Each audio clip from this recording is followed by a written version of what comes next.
Buenas tardes, estimada profesora. El día de hoy vamos a hablar sobre el tema que nos asignó para el examen del segundo parcial, el cual es Convenio de Berna para las protecciones de las obras literarias y artísticas.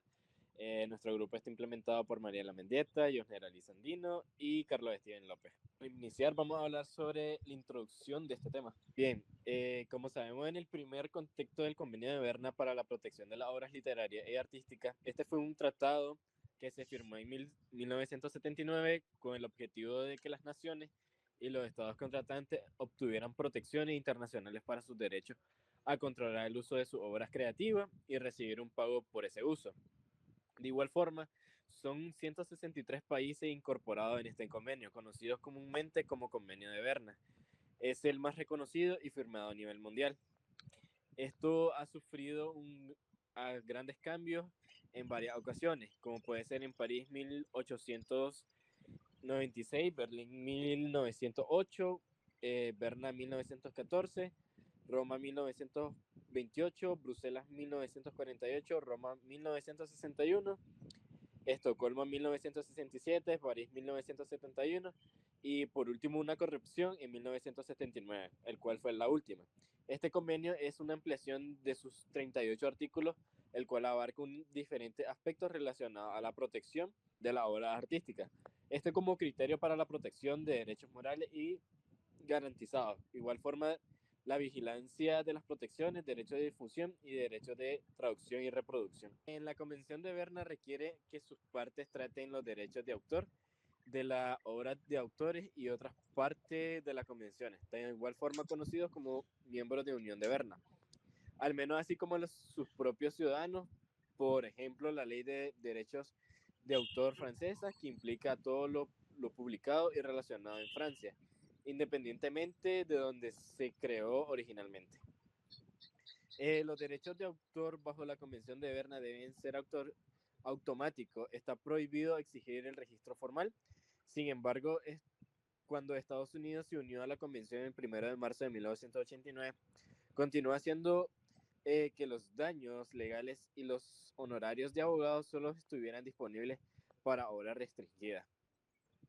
Sin embargo, en Morbet y Leggett, una decisión en 2009 en el Tribunal de Distrito Federal de Wadley sostuvo que se supone que las protecciones de la Convención de Berna son esencialmente sin infracción. Esto significa que los países miembros de Berna pueden exigir que las obras originarias de su propio país existen registradas o dispositivas para que puedan exigir una formalidad de obras de otros países miembros de Berna. En el caso de los elementos esenciales del Convenio de Berna, tenemos que la conformación de la Unión para la Protección de los Autores de Obras Literarias y Artísticas, la reciprocidad de la protección que es condicionada al cumplimiento de la legislación del país donde se vaya a presentar la obra. Se considera el país de origen de una obra donde se publique por primera vez y en caso de una obra inédita, el país de nacimiento del autor. Se gozará del convenio sin distinción de nacionalidad, se establecen límites de traducción y presentación. La traducción se protege 10 años luego de la publicación de la obra original. Protección de todas las obras que no hayan entrado al dominio público. Aplicación del convenio a todas las colonias de los países de la Unión. Se crea la Oficina de la Unión Internacional para la Protección de Obras Literarias y Artísticas y se estableció el embargo de las obras que sean fraudulentas y atentes contra los derechos intelectuales. Y en los anexos se entiende que la fotografía y la coreografía son de producción intelectual y reciben la misma protección susodicha. Continuando con los tres principios básicos, tenemos el primero que son las obras originarias de uno de los estados contratantes, es decir, las obras cuyo autor es nacional de ese estado o se publicaron por primera vez en él. Deberán ser objeto en todos y cada uno de los demás estados contratantes de la misma protección que conceden a las obras de sus propios nacionales. Esto quiere decir el principio del trato nacional. El segundo es la protección no deberá estar subordinada al cumplimiento de la formalidad alguna, que es principio de protección automática.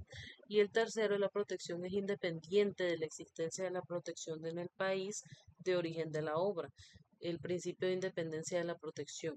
Empero, Si en un estado contratante se prevé un plazo más largo de protección que el mínimo prescrito por el convenio y cesa la protección de la obra en el país de origen, la protección podría negarse en cuanto haya cesado en el país de origen. Condiciones mínimas. La protección de las obras. El convenio protege cualquier tipo de producción literaria, científica o artística sin importar su formato o medio de expresión. Derecho exclusivo.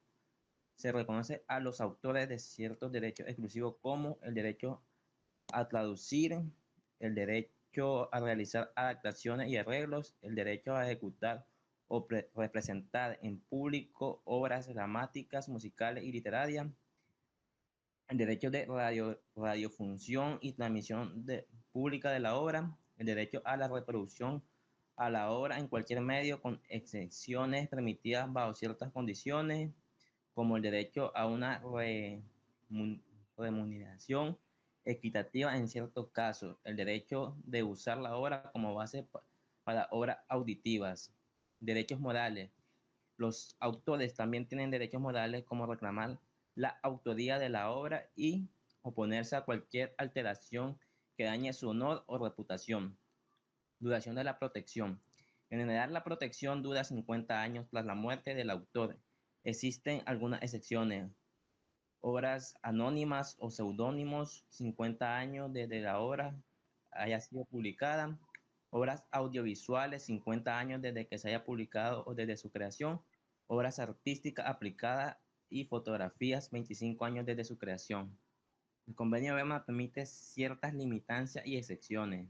El convenio de Berna permite ciertas limitaciones y excepciones en materia de derechos económicos, es decir, en los casos en que la obra protegida podrán utilizarse sin autorización del propietario del derecho de autor y sin abonar una compensación, generalmente se utiliza el término libre utilización de obras protegidas para referirse a esas limitaciones y figura en el párrafo 2 del artículo 9, reproducción en determinación en casos especiales.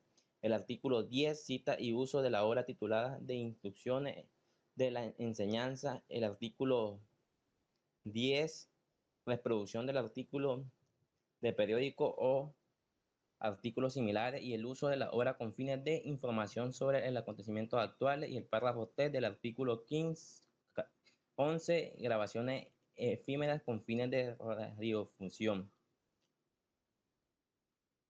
En el anexo del Acta de París del convenio se permite asimismo que los países en desarrollo apliquen licencias no voluntarias para la traducción y reproducción de las obras en determinados supuestos en el contexto de las actividades de enseñanza. En estos casos se permite la utilización de escrita sin autorización del titular del derecho con sujeción al pago de una remuneración que establecerá la legislación. Gracias por su atención.